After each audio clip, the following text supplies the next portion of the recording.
Greetings once again, my friends. I have yet another update on the saga that is Eaglemoss. This Eaglemoss update is as of August 28th, 2022. The anticipation of Eaglemoss's situation is affecting all of us that are still caught in the process of the build-up models. In my particular case, Star Trek The Next Generation build the USS Enterprise D.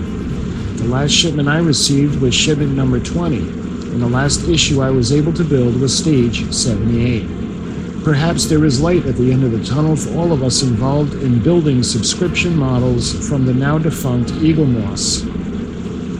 The following information brings all of Eaglemoss's business moves and decisions current as of August 18, 2022. This information was obtained from gov.uk. Some background information on Eaglemoss as a company is as follows. It was incorporated on March 1st, 1988. The registered office address is Suite 3, Regency House, 91 Westwood Road, Brighton, BN12NW. The previous company names were GE Fabry Limited, Fabry Publishing Limited, and Olney Number 715 Limited. The information taken from this website shows the most recent documents that were filed by Eaglemoss. They are as follows. On August 12, 2022, the appointment of an administrator was followed. On August 17, 2022, the registered office address changed from Premier Place to in A-Half Devonshire Square, London, EC2M 4UJ, England, to Suite 3 Regency House, 91 Weston Road, Brighton, BN1 2NW. And finally, the most latest one on August 18th of 2002, a statement of administrator's proposal was filed. The following information was taken from the latest document filed by Eaglemoss. I'll put a link to it in the description below in case you would like to read it in its entirety. Taken from Form AMO3, which is titled Notice of Administrator's Proposals. Incorporated on March 1st, 1988, here is a brief overview of the structure of the Eaglemoss Company. As described in Section 2.1 Group Structure Chart. Eaglemoss Capital Limited, or ECL. Together with its subsidiaries, the group is EML's parent and the primary borrower for facilities provided by Santander. It is a holding company only and has no trading activity. Eaglemoss Limited, the company, or EML, is a primary trading entity and central buyer for the group, owning all group stock outside of the USA, Brazil, and Russia. EML provides the group's head office function and is a guarantor for the Santander facilities. Eaglemoss Incorporated, or EMI, is a direct subsidiary of the company and operates its own order book and inventory separate from Europe. It's secured lending and is provided by JP Morgan Chase, JPM, who has fixed and floating security over stock and intellectual property owned by EMI. Santander holds a share pledge over this entity.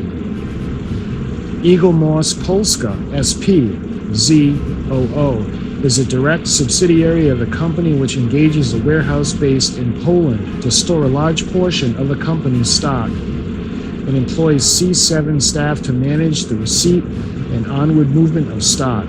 Eaglemoss Polska does not trade externally but charges EML a small markup on its costs.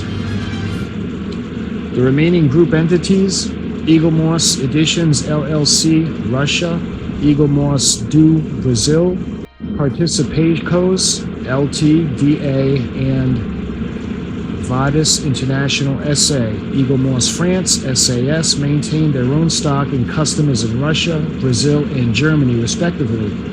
The majority of stock sold by these entities is under license held by the company prior to administration. Plans for the future of the business are shown in the Ending the Administration section. The section is 6, Ending the Administration, and 6.1, Exit from Administration, and section 6.1.1, Anticipated Exit Route. We consider it prudent to retain all the options available to us, as listed below, to bring the administration to a conclusion in due course.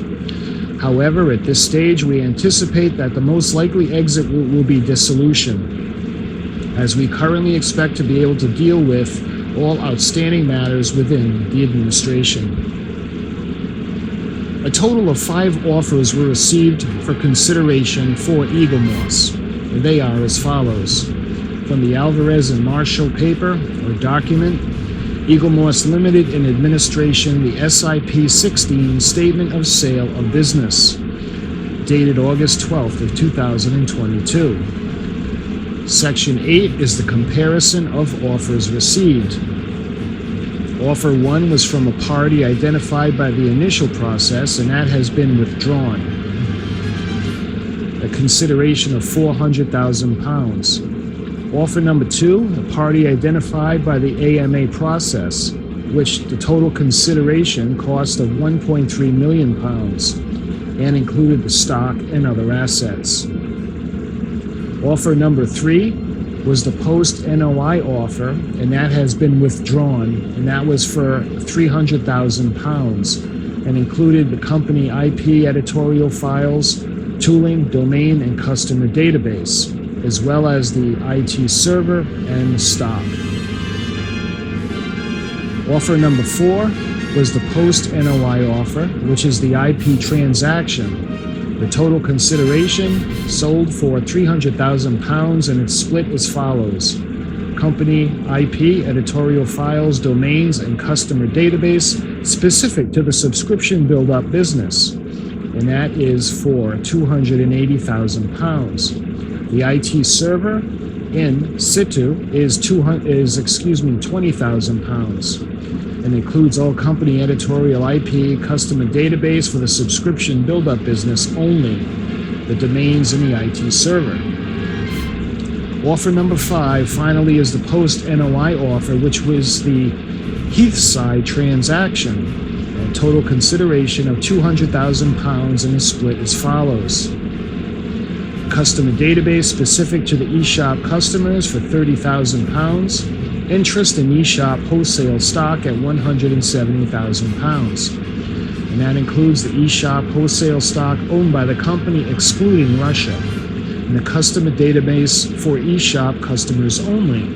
The purchaser is acquiring the company's interest in the stock and is required to obtain licensor consent and reach commercial agreement with third-party logistics providers at its own cost before it can take possession and deal with the stock. In summation, offer 1 and 3 were withdrawn by the interested parties. The remaining offers were assessed using a number of criteria, including value, timing, and deliverability.